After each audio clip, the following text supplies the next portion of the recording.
Hi guys, welcome back to another video.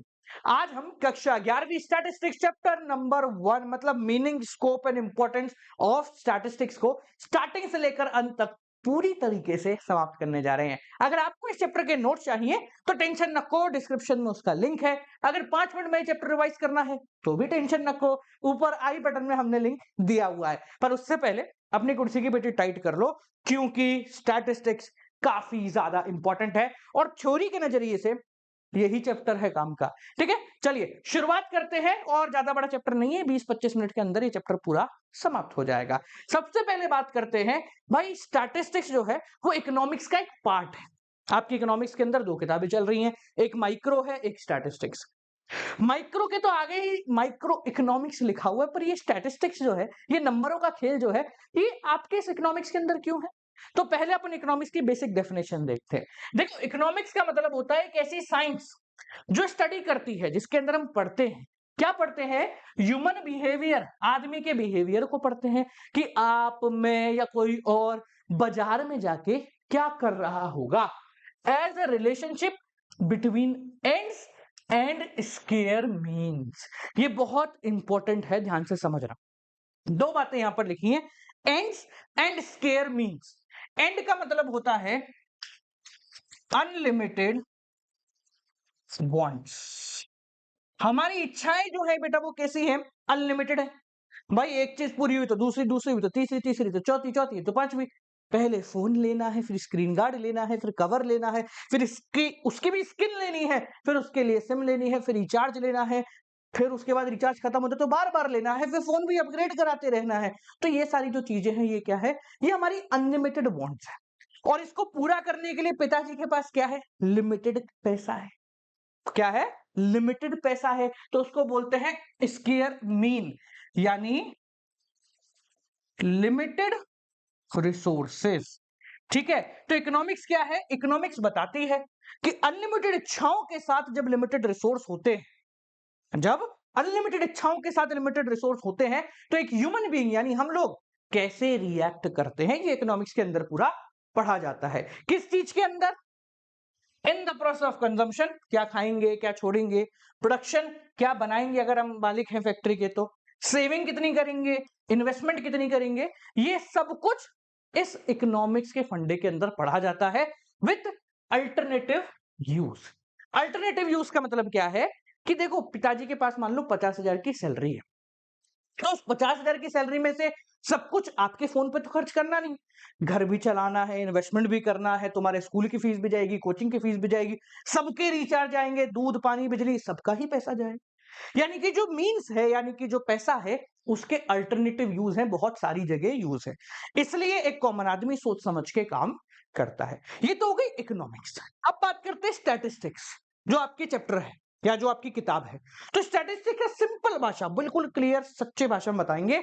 Statistics mean quantitative information. Statistics mean quantitative information, quantitative यानी numbers.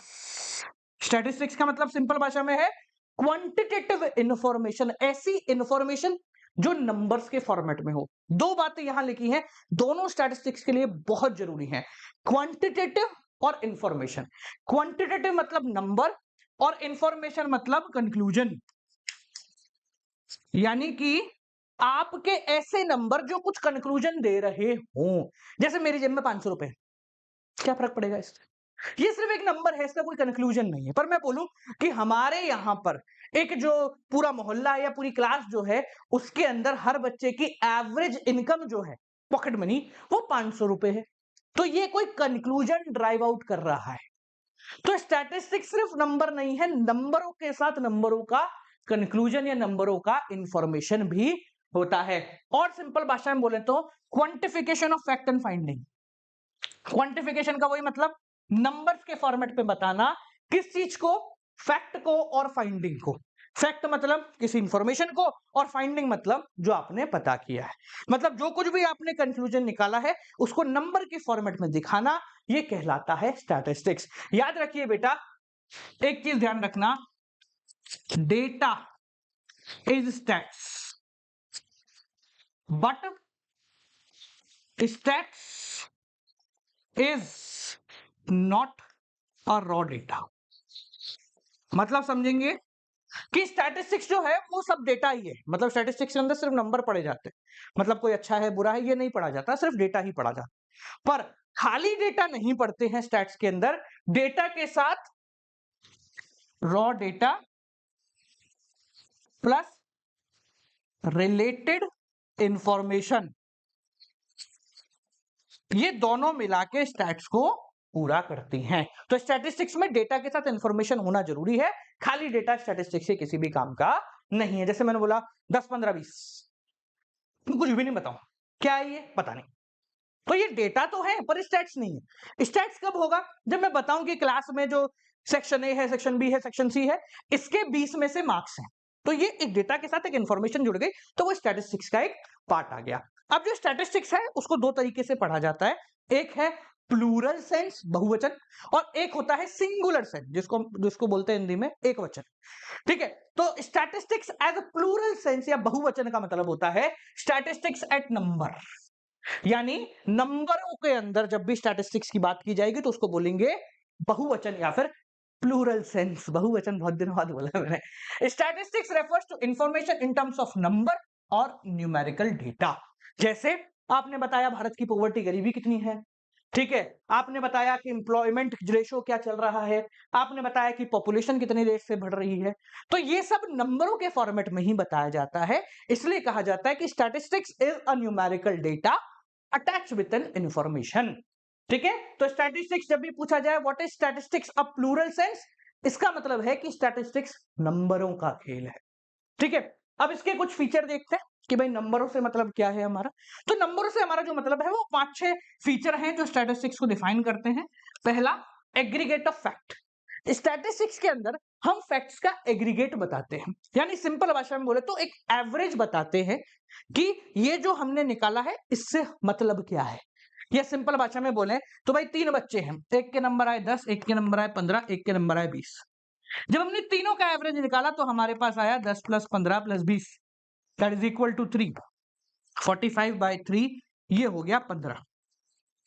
ये है इस पूरे data का एक एवरेज नंबर। तो स्टैटिस्टिक्स क्या करता है, डेटा का एक एग्रीगेट, एक एवरेज निकाल के हमें दे देता है। इंडिविजुअल डेटा कभी स्टैटिस्टिक्स नहीं होता, जब 2-4 चीजें मिलती है ना और उससे कोई कंक्लूजन ड्रॉ आउट होता है वो हमारे लिए स्टैटिस्टिक्स है। नेक्स्ट है, स्टैटिस्टिक्स प्लूरल तभी होगा जब स्टैटिस्टिक्स को नंबर में एक्सप्रेस किया जाएगा। हम बोलते हैं कि पॉवर्टी कैसी है, अच्छी है। गरीबी कैसी है, अरे बहुत अच्छी है। ये स्टैटिस्टिक्स नहीं है। जब हम ये बोलेंगे गरीबी कैसी है, पिछले साल के मुकाबले इस साल गरीबी 5% बढ़ गई है, ठीक है, गरीबी का रेशो 15% 17% आ रहा है, तो ये क्या है, नंबर है। तो जब आप नंबर के फॉर्मेट में बताते हैं तो स्टैटिस्टिक्स कहलाती है। मल्टीप्लिसिटी ऑफ कॉजेस, मल्टीप्लिसिटी मतलब बहुत सारे, कॉजेज मतलब वजह। जैसे मैंने बोला गरीबी भारत में 17% के आसपास चल रही है मानते, ठीक है, तो इसकी क्या क्या वजह हैं, कई सारी वजह होंगी जिसकी वजह से ये गरीबी इतनी आई है। तो स्टैटिस्टिक्स का जो डेटा होता है वो कई सारी वजह से मिलकर बनता है। मतलब जो आप इंफॉर्मेशन ड्रॉ आउट कर रहे हो वो कई सारी वजह से ड्रॉ, ऐसा नहीं है कि हाँ भाई ये क्यों हुआ, सिर्फ एक वजह से। अगर आपने वो वजह हटा दी तो क्या हुआ, डेटा का खत्म हो गया। ठीक है, तो कोई भी जब स्टैटिस्टिक्स के अंदर कंक्लूजन निकलता है तो वो कई सारी वजहों को ध्यान में रख के निकाला जाता है। कई सारे फैक्टर होते हैं जो इस कंक्लूजन को लेके रिस्पॉन्सिबल होते हैं। रीजनेबली एक्यूरेट, अब जो स्टैटिस्टिक्स के अंदर हम डेटा बताते हैं वो अप्रोक्सीमेटली एक्यूरेट होता है, मतलब बिल्कुल 100% एक्यूरेट नहीं होता, पर हाँ इतना एक्यूरेट तो होता है कि हम उससे अपना काम निकाल लें। तो रीजनेबल मतलब close to accurate, approximately accurate, but perfectly accurate तो होता ही नहीं है कभी भी कोई भी चीज, है ना। तो स्टैटिस्टिक्स का जो डेटा है वो कैसा होता है, रीजनेबली एक्यूरेट, अप्रोक्सीमेटली एक्यूरेट होता है, और they must be related and comparable. अब एक चीज सोचो, मैंने मेरी लिख दी इनकम, तुम्हारी लिख दी हाइट, तीसरे आदमी का लिख दिया वेट, क्या इन तीनों चीजों को कंपेयर कर पाओगे आप? सर क्या मतलब है तीनों का, मतलब एक ही आदमी की या तीनों आदमी की इनकम लिखते, तीनों आदमी की हाइट लिखते, तीनों आदमी का वेट लिखते तो कंपैरिजन होता। कंपैरिजन तभी पॉसिबल है जब डेटा कंपेरेबल हो, जब डेटा होमोजीनियस हो। तो स्टैटिस्टिक्स का प्लूरल सेंस क्या कहता है, it must be mutually related and comparable. आपका डेटा कंपेरेबल होना चाहिए या म्यूचुअली रिलेटेड। म्यूचुअल का मतलब तेरा भी वही मेरा भी वही, ठीक है, तो म्यूचुअल कॉमन होना चाहिए। तो जब डेटा म्यूचुअली रिलेटेबल होगा तभी काम बनेगा। जैसे होता है ना म्यूचुअल फ्रेंड, तेरा भी फ्रेंड मेरा भी फ्रेंड, तो हो गया म्यूचुअल फ्रेंड, ठीक है। उसी तरीके से म्यूचुअली रिलेटेड, तेरा भी वही नंबर लिया है मैंने, मेरा भी वही नंबर लिया है, तेरी भी इनकम ली है, मेरी भी इनकम ली है, उसकी भी इनकम ली, तो हम इन तीनों को कंपेयर कर सकते हैं। तीनों का अलग अलग डेटा लिया है, तो कैसे कंपैरिजन पॉसिबल है।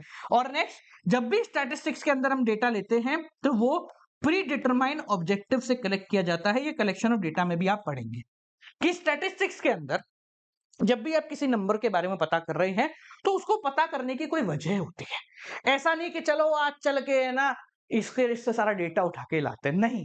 There should be a reason behind collection of data and behind data also, ठीक है। डेटा को कलेक्ट करने के पीछे कोई वजह होनी चाहिए, क्यों कर रहे हो, ठीक है। और डेटा कौन कौन सा होगा इसके भी वजह होनी चाहिए। जैसे हमारे भारत में ना सेंसस होता है, मतलब जनगणना होती है। तो अब जनगणना जब होती है तो उसमें बहुत सारा डेटा लिया जाता है। सर वो क्यों लिया जाता है? बहुत सिंपल रीजन है, उस डेटा के बेस पर नई नई पॉलिसियां बनाई जाती हैं। तो स्टैटिस्टिक्स के इकोनॉमिक्स में होने की एक वजह तो अपन ने पकड़ ली, क्या कि स्टैटिस्टिक्स के बेस पे, उन नंबरों के बेस पे हम नई पॉलिसी जनरेट करते हैं। ऐसे ही कई सारे और रीजन है जिस वजह से आप स्टैटिस्टिक्स को इकोनॉमिक्स के अंदर पढ़ रहे हैं, ठीक है। तो ये तो हो गया स्टैटिस्टिक्स है प्लूरल सेंस या बहुवचन, यानी नंबरों का खेल। अब बात करते हैं स्टैटिस्टिक्स एज सिंगुलर नाउन या फिर स्टैटिस्टिकल मेथड। याद रखें, जब भी स्टैटिस्टिकल मेथड की बात हो तो स्टैटिस्टिक्स मतलब सिंगुलर सेंस की ही बात हो रही है। और इसका मतलब क्या है? वो सारे जुगाड़ जिसके थ्रू हम स्टैटिस्टिक्स करते हैं। जैसे statistics is a science of statistical method. Statistics कुछ नहीं है, सिर्फ स्टैटिस्टिकल जो तरीके हैं, मतलब जो हम जुगाड़ों की बात करेंगे उनको यूज करना है। इट रेफर्स टू टेक्निक और method of collection, classification, presentation, analysis and pre interpretation of, pre inter क्या छोड़ दो directly, interpretation of quantitative data. यानी कि वो तरीके जिससे आप डेटा को कलेक्ट करोगे, उसको इकट्ठा करोगे, उससे कुछ कंक्लूजन बनाओगे, उसको चार्ट में बनाओगे, उसको बारग्राम में बार डायग्राम में बनाओगे, उससे मीन निकालोगे, मीडियन निकालोगे। तो ये जो सारे तरीके हैं ना, ये सारे मेथड स्टैटिस्टिक्स के सिंगुलर नाउन कहलाते हैं, ठीक है। अब ये करते कैसे? सर ये करते हैं टेक्निक से। कौन सी टेक्निक? जिसको हम बोलते हैं स्टैटिस्टिकल टूल, यानी वो सारे मेथड जिनके थ्रू हम ये कंक्लूजन ड्रॉ करते हैं। जैसे ग्राफ बना के बता दिया कि भाई पिछले साल गरीबी इतनी थी, अब गरीबी इतनी हो गई है।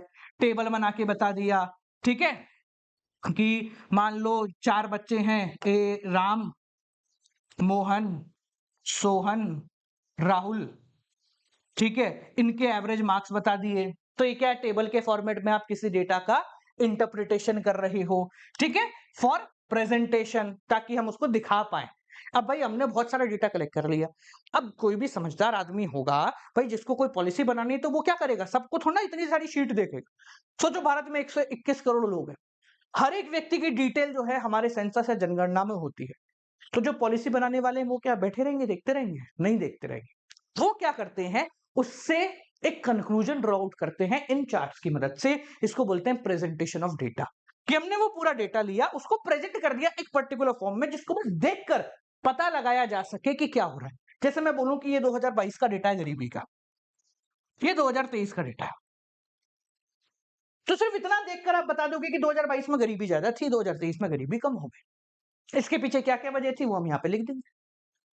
पूरे डेटा को कलेक्ट करने के बाद हमने उसको इस तरीके से प्रेजेंट किया कि डेटा से कुछ फायदा आ सके, जिसको देखकर ही हम पता लगा सके, ठीक है। ये हो गया प्रेजेंटेशन ऑफ डेटा करने का तरीका, प्रेजेंटेशन ऑफ डेटा करने के टूल, ठीक है, मेथड।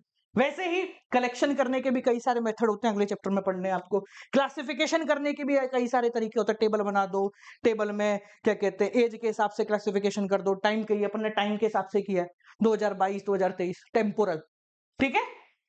और एनालाइज करने का अपन ने मीन निकाल लिया, मीडियन निकाल लिया, मोड निकाल लिया। ऐसे कई सारे तरीके होते हैं स्टैटिस्टिक्स के डेटा को करने के। यानी कि अब जो अपन नेक्स्ट चैप्टर से पढ़ रहे होंगे वो अपन इन्हीं मेथड्स को पढ़ेंगे। आपकी पूरी किताब में यही मेथड है, यही सारे तरीके हैं, पूरी किताब इसी के ऊपर बेस है।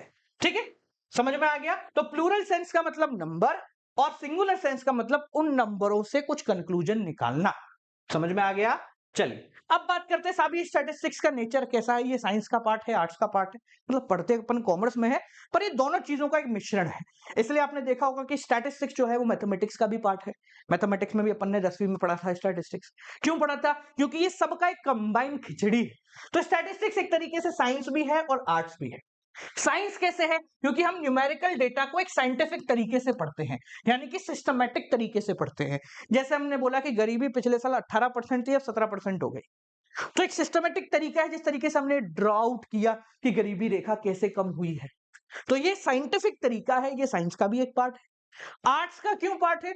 क्योंकि हम जैसे आपने डेटा निकाला 18 से 17 हो गया, तो अब अपना दिमाग ना करें। आर्ट्स का मतलब होता है पर्सनल एप्लीकेशन। जैसे पेंटर क्या है? एक आर्टिस्ट है। पेंटर क्या है? एक आर्टिस्ट है, कला है उसके पास कि वो रियल लाइफ प्रॉब्लम के सॉल्यूशन को पेंट करके दिखा सकता है अपना दिमाग लगा के। वैसे ही हमें दिखा कि गरीबी 18 से 17% हो गई, तो अब हम अपना दिमाग लगा रहे हैं इस 17% की गरीबी को कम करने के लिए। It help us to relate the data to realise and analyse real life problem. Real life problem को समझने में मदद करता है और उसके हिसाब से पॉलिसी बनाने में मदद करता है। इसलिए ये एक तरीके से आर्ट भी है। समझ में आया? अब बात करते हैं एक और चीज, सब्जेक्ट मैटर ऑफ स्टैटिस्टिक्स की। इसके अंदर करते क्या क्या है? तो दो चीजें होती हैं, स्टैटिस्टिक डिस्क्रिप्टिव भी है और इन्फरेंशियल भी है। मतलब समझो, डरने की जरूरत नहीं है, एक नंबर में आ जाएगा तुम्हारे। डिस्क्रिप्टिव मतलब डिटेल, डिस्क्रिप्टिव मतलब डिटेल। तो इसके अंदर वो सारे मेथड भी हैं जो कलेक्शन, प्रेजेंटेशन या फिर एनालाइज करने के काम आते हैं। ठीक है, यानी कि हर एलिमेंट को दिखाना, हर एलिमेंट को लिखना। एलिमेंट ऑफ पॉपुलेशन, यहां एक वर्ड लिखा हुआ है, इसका मतलब क्या है पहले ये समझ लो, फिर अपन आगे बढ़ेंगे। स्टैटिस्टिक्स में दो चीजें होती हैं, एक होता है बेटा यूनिवर्स, एक होता है पॉपुलेशन। ठीक है, दोनों एक ही चीज बता रही होती है। यूनिवर्स या पॉपुलेशन, इसका मतलब ये नहीं है पूरी दुनिया।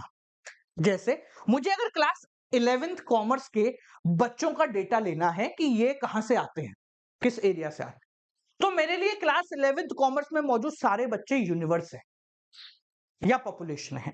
मुझे लेना है कि इस पर्टिकुलर स्कूल के अंदर कितने बच्चे हैं, तो वो सारे बच्चे मेरे लिए यूनिवर्स हैं या पॉपुलेशन है। तो स्टैटिस्टिक्स में यूनिवर्स या पॉपुलेशन का मतलब होता है जहां से आपको डेटा कलेक्ट करना है वो हर एक एलिमेंट आपका यूनिवर्स कहलाएगा। कंबाइनली उसको क्या कहेंगे? यूनिवर्स कहेंगे। तो कंफ्यूज नहीं होना है कि सर यूनिवर्स मतलब ब्रह्मांड है। यूनिवर्स मतलब आपका स्टैटिस्टिक का डेटा निकालने के लिए जो हर एक एलिमेंट यूज हो रहा है उसको कंबाइनली यूनिवर्स या पॉपुलेशन बोलते हैं। तो डिस्क्रिप्टिव का मतलब क्या हुआ? It refers to those method, वो सारे मेथड जिसको यूज करते हैं हम कलेक्शन करने के लिए, प्रेजेंटेशन करने के लिए या एनालाइज करने के लिए। इसके आगे भी इंटरप्रिटेशन भी आएगा, वो इसके अंदर होता है। क्या करना? डेटा कलेक्ट करना, तो कौन कौन से तरीके से करेंगे? ठीक है, डेटा को प्रेजेंट करना, तो चार्ट बनाएंगे, बार ग्राफ बनाएंगे, पाई चार्ट बनाएंगे, क्या बनाएंगे, और उसके बाद उसको एनालाइज करना। ये सब किसके अंदर आता है? स्टैटिस्टिक्स के डिस्क्रिप्टिव नेचर के अंदर। ठीक है, कि हम डिटेल निकाल रहे हैं उस डेटा से। अगला होता है स्टैटिस्टिक्स एज इंफीरियर। तो इन्फेरेंशियल, इंफीरियर क्या? इन्फेरेंशियल। इन्फेरेंशियल का मतलब है वो सारे तरीके जो कंक्लूजन पता लगाने में मदद करते हैं, यानी इंटरप्रिटेशन में मदद करते हैं कि इसका मतलब क्या है। डेटा कलेक्ट किया, उसको देखा, उसको दिमाग लगाया, उसको पाई चार्ट बनाया, ये हो गया डिस्क्रिप्टिव नेचर ऑफ स्टैटिस्टिक्स। अब इन्फ्रेंशियल मतलब अच्छा इसका मतलब ये है, यानी उससे कंक्लूजन निकालना, ये कहलाता है आपका इन्फ्रेंशियल। समझ में आ गया? रिलेटिंग टू द यूनिवर्स और पॉपुलेशन, यानी जिस समय डेटा कलेक्ट करना है on the basis of given sample. अब यहां एक शब्द और है, सैंपल। सैंपल का मतलब वही है जो आप समझ रहे हो, यानी उस डेटा से कुछ नंबर लेना। तो हम क्या कर रहे हैं? एक आउटपुट या इंटरप्रेट कर रहे हैं, अच्छा इसका मतलब ये होता है। तो वो काम किया जाता है स्टैटिस्टिक्स के इन्फरेंशियल नेचर में, यानी स्टैटिस्टिक्स में डेटा को लिखा भी जाता है, प्रेजेंट भी किया जाता है और साथ साथ में उसको कंक्लूजन के लिए भी आगे बढ़ाया जाता है। ठीक है, अब अपन ने स्टैटिस्टिक्स के बारे में बहुत सारी चीजें पढ़ी। पहले इसकी इंपॉर्टेंस पढ़ते हैं और फिर इसकी कमियां पढ़ेंगे। ठीक है, पहले फायदे देखते हैं। सबसे पहला फायदा पूरे स्टैटिस्टिक्स का, quantitative expression of economics problem. Economics में आने वाली हर एक प्रॉब्लम को हम नंबर्स के फॉर्मेट में दिखा सकते हैं अगर हम स्टैटिस्टिक्स का यूज कर रहे हैं तो। गरीबी कितनी है, अनएम्प्लॉयमेंट कितना है, ठीक है, लोगों की कमाई कितनी बढ़ गई, कितनी कम हो गई, ये सब हम लिखते हैं, इससे कंक्लूजन निकालते हैं। आप आज भी जाओ देखो भारत में लिटरेसी रेट कितनी है, साक्षरता दर, पढ़े लिखे लोग कितने हैं, आप एक नंबर दिख जाएगा आपको कि भाई भारत में इतने प्रतिशत लोग पढ़े हुए हैं, 74.4 है शायद, ठीक है। तो इसका मतलब क्या है, हर 100 में से 74 लोग पढ़े हुए हैं। भाई इतने सारे लोग हैं, कैसे पता लगाया अपन ने? तो ये सारा काम स्टैटिस्टिक्स ने करके आपको एक नंबर लाके दे दिया जिससे आप ये कंक्लूजन ड्रॉ आउट कर सको, ठीक है। ये इंटरसेक्टोरल और इंटरटेम्पोरल कंपैरिजन इन दोनों को ओके करता है statistics. Intersectoral, in between different sectors, मतलब सिंपल, एग्रीकल्चर में 50% लोग नौकरी कर रहे हैं, इंडस्ट्रियल में 30% लोग नौकरी कर रहे हैं, एग्रीकल्चर मान लो 50% जो लोग नौकरी कर रहे हैं उनका डेटा, इंडस्ट्रियल 30% और सर्विस सेक्टर 20%। एग्जाम्पल बोल रहा हूं, ये एक्चुअल डेटा नहीं है, ठीक है। तो हमने क्या करा, अलग अलग सेक्टर के अंदर कंपैरिजन कर लिया। आप इसको एक चार्ट बनाओ, ये लो, ये एग्रीकल्चर, ये इंडस्ट्रियल, ये सर्विस सेक्टर, क्लियरली बता देंगे भारत में लोग ज्यादा नौकरी कहां कर रहे हैं, एग्रीकल्चर में। तो हम क्या करते हैं, स्टैटिस्टिक्स की मदद से इंटरसेक्टोरल कंपैरिजन कर सकते हैं कि अलग अलग सेक्टरों के बीच में कंपेयर कर लिया। इसके साथ साथ स्टैटिस्टिक्स हमें मदद करता है इंटरटेम्पोरल कंपैरिजन करने में। इंटरटेम्पोरल सिंपल, टाइम 2022 गरीबी, 2023 गरीबी, टाइम, ठीक है। तो स्टैटिस्टिक्स हमें ये भी फैसिलिटी देता है कि हम डिफरेंट डिफरेंट टाइम पे कंपैरिजन कर पाते हैं, क्योंकि हम नंबर्स को हर बार कलेक्ट करते हैं, हर बार उससे कंक्लूजन निकालते हैं। तो अगर ये कुछ होता ही नहीं तो हम पॉलिसियां कैसे बनाते हैं, ठीक है। So establishing cause and effect relationship, ये बहुत इंपॉर्टेंट है। कॉज एंड इफेक्ट, कॉज मतलब वजह, इफेक्ट मतलब हुआ क्या उससे, ठीक है। जैसे हमने बोला कि पॉपुलेशन पॉवर्टी जो है वो 18% से 17% हो गई, ये तो हो गया इफेक्ट, फर्क ये पड़ा। कॉज क्यों पड़ा, क्योंकि हमने एक नई पॉलिसी लाई, जिस पॉलिसी में हम लोगों को 100 डेज का रोजगार दे रहे थे। तो ये हुआ कॉज कि हमने हमारी 100 दिन के रोजगार की पॉलिसी आई और इस पॉलिसी से फर्क क्या पड़ा कि पॉवर्टी 1% कम हो गई। तो हम ये रिलेशन बिल्डअप कर सकते हैं।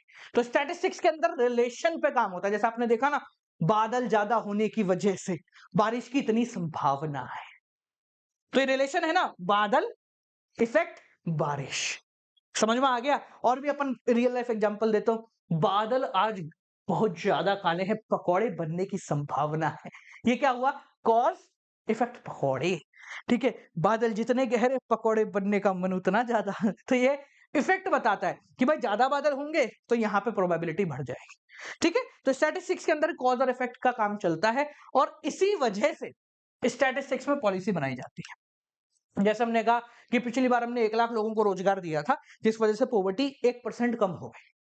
तो अगर हमें पॉवर्टी 3% और कम करनी है तो हमें 3 लाख लोगों को और रोजगार प्रोवाइड कराना पड़ेगा। इतना आसान है।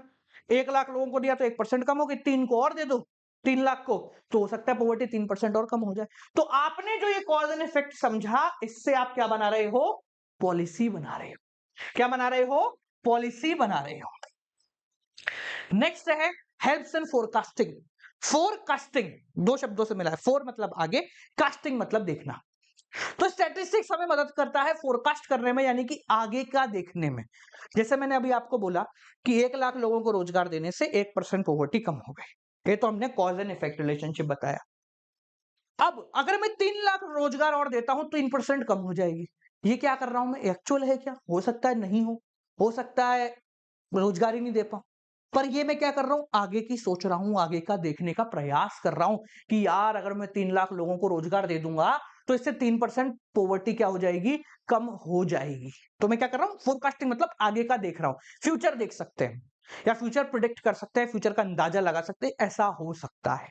ठीक है, लास्ट है एस्टेब्लिश इकोनॉमिक मॉडल्स।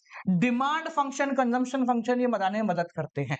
यानी कि आपने देखा होगा कि कुछ कंपनीज करती है भाई 5% तक हम डिस्काउंट दे दें, तो आपको क्या लगता है वो बस रैंडमली सुबह उठ के आज 5 दे दो यार, 7.5 तक दे दो यार, 5,000 का दे दो, ऐसे थोड़ा ना करती होंगी, उनके पीछे कोई ना कोई लॉजिक तो होता होगा। तो लॉजिक यही है, वो ये कंक्लूजन निकालते हैं कि अगर हम 5,000 रुपए कम कर देंगे तो इस 5,000 कम करने की वजह से डिमांड कितने % बढ़ जाएगी। इसको इकोनॉमिक्स में models of demand and supply बोलते हैं। ये आप पढ़ेंगे आपके micro economics chapter number 3 demand में, जो बताता है कि प्राइस कम करने की वजह से डिमांड में कितना फ्लक्चुएशन आ सकता है। तो कंपनी ये सारी चीजें एनालाइज करती है कि अगर हम इतना डिस्काउंट दे देंगे तो डिस्काउंट देने से कितना फर्क पड़ जाएगा। 5,000 रुपए का लॉस तो हुआ, पर उसकी वजह से अगर 10 नई यूनिट बिक गई मेरी तो फायदा हो जाएगा। तो कंपनी ये पूरा एनालाइज करती है। एनालाइज किसकी मदद से किया जाता है? स्टैटिस्टिक्स यानी डेटा यानी नंबर्स की मदद से। ठीक है, इसको आप chapter number 4 of micro economics elasticity of demand में पढ़ेंगे कि कैसे कंपनियां डिस्काउंट दे दे के फायदा ले लेती है खुद भी। ठीक है, तो ये स्टैटिस्टिक्स के इंपॉर्टेंस है, जरूरत है। अगर स्टैटिस्टिक्स नहीं होगी तो इनमें से कुछ भी नहीं होगा, नंबर ही नहीं होंगे तो कुछ भी नहीं होगा। पर देखो हर चीज में सिर्फ फायदे नहीं होते, सिक्के के दो पहलू होते ही होते हैं, एक हेड है तो दूसरा टेल होगा ही होगा। वैसे ही स्टैटिस्टिक्स के भी दो पहलू होते हैं। पहलू नंबर 1 या पहलू दूसरा वाला अपना, जिसको हम कहते हैं लिमिटेशन ऑफ स्टैटिस्टिक्स प्रॉब्लम। तो सबसे पहली प्रॉब्लम क्या है? Study of aggregate only. हम सिर्फ एग्रीगेट की स्टडी करते हैं, एक दो व्यक्तियों की स्टडी नहीं कर सकते, हमें कई सारा नंबर चाहिए, फिर उसी का स्टडी हम करते हैं। ठीक है ना, तो एक इंडिविजुअल डेटा की हम कंपैरिजन नहीं कर सकते। स्टैटिस्टिक्स के अंदर अगर आपको कुछ कंक्लूजन ड्रॉ आउट करना है तो आपके पास मल्टी लोग होने चाहिए, कई सारे लोग होने चाहिए जिनके एग्रीगेट की मदद से आप कार्य कर रहे होंगे। नेक्स्ट, स्टैटिस्टिक्स सिर्फ और सिर्फ न्यूमेरिकल डेटा को ही कंपेयर करता है। भाई हमने बोला कि देश की जीडीपी बढ़ रही है, यार कितनी अच्छी बात है, भारत के अंदर विकास हो रहा है, आपने ये तो पढ़ लिया, पर ये स्टैटिस्टिक्स में कहीं भी नहीं दिखा कि ये विकास करने के लिए कैसे कुछ कंपनीज अपने एम्प्लॉइज को जबरदस्ती में काम करवा रही है। इन ह्यूमन नेचर आ रहा है कंपनीज के अंदर कि नहीं काम तो करना है, काम तो करना है, काम तो करना है। लोग कितने डिससेटिस्फाइड है, खुशी भारत से खत्म होती जा रही है, ये स्टैटिस्टिक्स में नहीं पढ़ते। Statistics only consider numerical data, numerical नहीं है, क्वालिटी ऑफ डेटा नहीं है, क्वांटिटी ऑफ डेटा ही पढ़ा जाता है। तो ये स्टैटिस्टिक्स की बहुत बड़ी प्रॉब्लम है और इसी वजह से शायद हमें बेवकूफ भी बनाया जाता है, इसमें कोई दो राय नहीं है, हमें बेवकूफ भी बनाया जाता है। ठीक है, यानी जैसे हम कहते हैं कि भाई भारत में विकास हो रहा है, कैसे हो रहा है? देखो यार प्रोडक्शन बढ़ गया। अब आप ये नहीं देख रहे यार ये विकास तो हो गया, पर इसकी वजह से लोग कितने परेशान हो गए, है ना। तो स्टैटिस्टिक्स में सिर्फ नंबर आते हैं, क्वालिटी नहीं आती। नेक्स्ट अपन ने अभी देख लिया हिट्रोजीनियस डेटा का कोई काम नहीं है, मतलब अलग अलग डेटा का कोई काम नहीं। जैसे मेरी इनकम पूछ ली, आपकी हाइट पूछ ली, इसका वेट पूछ लिया, इन तीनों को स्टैटिस्टिक्स में कंपेयर नहीं कर सकते। अगर आपको स्टैटिस्टिक्स में कोई कंपैरिजन करना है तो आपको होमोजेनियस डेटा लेना पड़ेगा, मतलब जिनका भी ले रहे हो सेम डेटा लो। जैसे मान लो कि मैं चला गया एक बच्चे के पास डेटा कलेक्ट करने, मैंने उससे पूछा भाई तू कहाँ रहता है? अच्छा यहाँ लिख लिया। कितना दूर हो गया? 2 किलोमीटर, लिख लिया तेरा स्कूल से। ठीक है, नंबर कितने आए थे? लिख लिए। दूसरे आदमी को भेजा, भाई तू उसके पास जाके कलेक्ट करे। वो पूछ रहा है खाने में क्या खाया, कल क्या खाते हो, परसों क्या खाया, आ गया। अब इन दोनों को कंपेयर कर सकते हैं क्या हम? नहीं कर सकते। कंपैरिजन स्टैटिस्टिक्स में तभी पॉसिबल है जब एक होमोजीनियस डेटा, सिमिलर डेटा हो। तो ये स्टैटिस्टिक्स ये प्रॉब्लम है। और एक सबसे बड़ी problem, results are only true as an average. ये हमारे टीचर ने हमें एग्जांपल दिया था, मैं वापस देता हूं आपको, मजा आएगा। मान लो एक नदी चल रही है, ठीक है, ऐसे नदी चल रही है, यहां एक बोर्ड लगा है, ये लो एक बोर्ड लगा है, इस बोर्ड पे लिखा है एवरेज डेप्थ डी 5 फीट, कि इस नदी की जो एवरेज डेप्थ है, गहराई है, वो 5 फीट है। ठीक है, नदी है टोटल 2 किलोमीटर की, कितने की? 2 किलोमीटर लंबी है। ऐसे एक आदमी आया जिसकी हाइट थी 5 फीट 7 इंच या 6 फीट मान लो, इसने बोर्ड देखा एवरेज डेप्थ यहाँ से बुलाते हैं इस आदमी को, रुक भाई, यहाँ से बुलाते हैं इस आदमी को जिसकी हाइट है 6 फीट। अब उसने अंदाजा लगाया कि यार इसमें लिखा है कि हाइट जो है गहराई जो है नदी की वो है 5 फीट, मेरी हाइट है 6 फीट, मतलब मैं इतना इतना ही डूबूंगा, बाकी तो मैं निकल जाऊंगा। तो वो इस नदी में कूद गया कि भाई मुझे दूसरी तरफ जाना है, फटाफट जाऊं, 2 किलोमीटर घूम के कौन जाए। तो एक चीज याद रखना, ये डूब सकता है, ये आदमी डूब सकता है। आप बोलोगे सर कैसे डूबेगा? स्टैटिस्टिक्स सिर्फ एवरेज बताता है, मतलब इस नदी की इस 2 किलोमीटर के एरिया की जो गहराई है वो ऑन एन एवरेज 5 फीट है। हो सकता है कि यहाँ पे 2 ही फीट हो सकता है कि यहाँ पे 8 फीट हो सकता है यहाँ पर 7 फीट हो, समझ रहे हो? और हो सकता है यहाँ पर 3 फीट हो, यानी कि गहराई कहीं कम है कहीं ज्यादा है, पर स्टैटिस्टिक्स आपको सिर्फ एवरेज बताता है। भाई एवरेज बढ़ गया, जैसे हमने बोला भारत के लोगों की इनकम बढ़ गई, एवरेज इनकम बढ़ रही है यार लोगों की, क्या बात है, पता चला नहीं, अमीर और अमीर हो रहे, गरीब और गरीब हो रहे हैं। इसके बारे में बात नहीं करेंगे, हम तो बात करेंगे एवरेज। तो स्टैटिस्टिक्स सिर्फ एवरेज बताता है, तो ये बहुत खतरनाक काम है। Next, can't be carried on bound result without reference. बिना रेफरेंस के रिजल्ट नहीं देखना, आपको सिर्फ बता दे कि अच्छा बढ़ गई इनकम, चलो ठीक है, इससे नहीं होगा, आपको उसके पीछे का रेफरेंस देखना पड़ेगा, कैसे बढ़ी, क्या बढ़ी, किस सेक्टर के लोगों की बढ़ी। यानी स्टैटिस्टिक्स के डेटा से कंक्लूजन निकालने के लिए आपको रेफरेंस पकड़ना जरूरी है। बिना रेफरेंस के आप स्टैटिस्टिक्स के डेटा को नहीं पकड़ सकते, इसलिए कहते हैं कि स्टैटिस्टिक्स सिर्फ एक्सपर्ट्स का खेल है। सिर्फ एक्सपर्ट ही इसको दिमाग में लगा सकते हैं, एक्सपर्ट्स के अलावा कोई भी इससे काम नहीं निकालेगा, क्योंकि अगर कोई और काम निकालेगा तो कबाड़ा ही करेगा। तो बोलेगा यार अच्छा अच्छा दिख रहा है, चलो बढ़िया है, पर इन डिटेल जाएगा तब पता लगेगा कि यार हो सकता है कि इस अच्छे में भी गड़बड़ है। तो स्टैटिस्टिक्स के डेटा का यूज केस एक्सपर्ट के पास ज्यादा है, वही इससे कुछ ना कुछ निकाल सकते हो। लास्ट, मोस्ट लाइकली मिसयूज्ड, ये थोड़ा सा गड़बड़ है। जैसे हम कहते हैं ना कि ब्लैक और व्हाइट कुछ नहीं होता, पूरी दुनिया ग्रे है, यानी कि ना तो कोई बहुत ज्यादा सिर्फ अच्छा है और ना ही सिर्फ बुरा है, हम कभी कभी अच्छे भी होते हैं और कभी कभी खराब भी होते हैं। उसी तरीके से स्टैटिस्टिक्स इस ग्रे आदमी की बात नहीं करता, स्टैटिस्टिक्स या तो बोलता है ऐसा है या फिर ऐसा है, ठीक है, बीच की बात नहीं करेगा।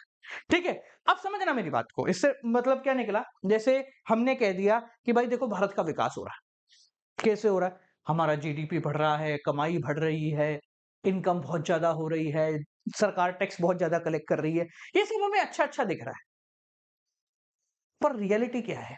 रियलिटी ये है इनकम तो बढ़ रही है पर लोगों की बेरोजगारी और भी ज्यादा बढ़ रही है, क्योंकि एआई नौकरियां खा रहा है। तो रियलिटी कैसे पता करेंगे जब आप उसके अंदर डिटेल में गए? आप सोचो आप डिटेल में चले गए, पर 100 में से 90 लोग तो डिटेल में नहीं जाएंगे, वो तो कहेंगे देख यार बढ़ रहा है यार, क्या बात है यार। स्टैटिस्टिकल डेटा का मिसयूज किया जा सकता है, ठीक है, जो कि बहुत खराब काम है, पर जनरली यही चलता है। ठीक है, तो ये आपका भाई पूरा चैप्टर यहाँ पर हो जाता है समाप्त। अगर आपको इस चैप्टर के नोट्स चाहिए तो मुझे बताना, चैप्टर नंबर 2 बड़ी ही जल्दी आता है, उसके लिए इंतजार करें। मिलते हैं आपसे अगली वीडियो के साथ, तब तक के लिए नमस्कार।